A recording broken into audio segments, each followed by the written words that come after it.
Hi there, my name's Eric James. I've just got finished reading John A. Ragosta's new book, Wellspring of Liberty.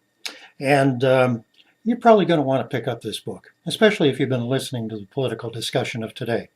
I was drawn to it for another reason. I heard John speak at the Virginia Festival of Books. It was broadcast on C-SPAN.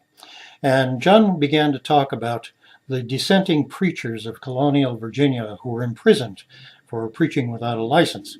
And the imprisonment and the persecution was quite considerable for about 50 of those dissenters among the 100 who were preaching in colonial Virginia at the time.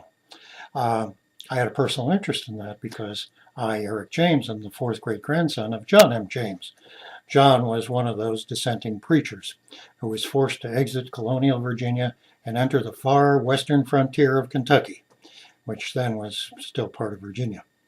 So I wanted to see if John could increase my own knowledge base, which I take pride in knowing that it's quite considerable. And John, I've got to hand it to you. You, for one historian, increasing the knowledge base of another historian, you've done an excellent job. I also came to this book for another reason. John makes it quite clear in Wellspring of Liberty that if you're watching the political discussion today, you'll hear a lot about, well, we're a Christian nation, and we ought to go back to those roots.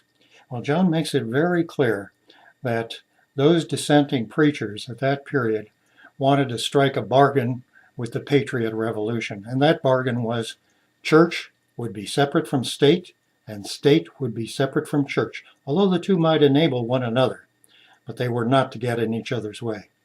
So if you're watching the political discussion today, you're probably going to want to pick up Wellspring of Liberty and increase your knowledge about what true liberty really meant in the colonial period. Congratulations, John A. Ragosta. An excellent read. Kind of breezy, too. We historians always appreciate a good, fast read, especially when it comes to history. Okay, see you all later. Thank you.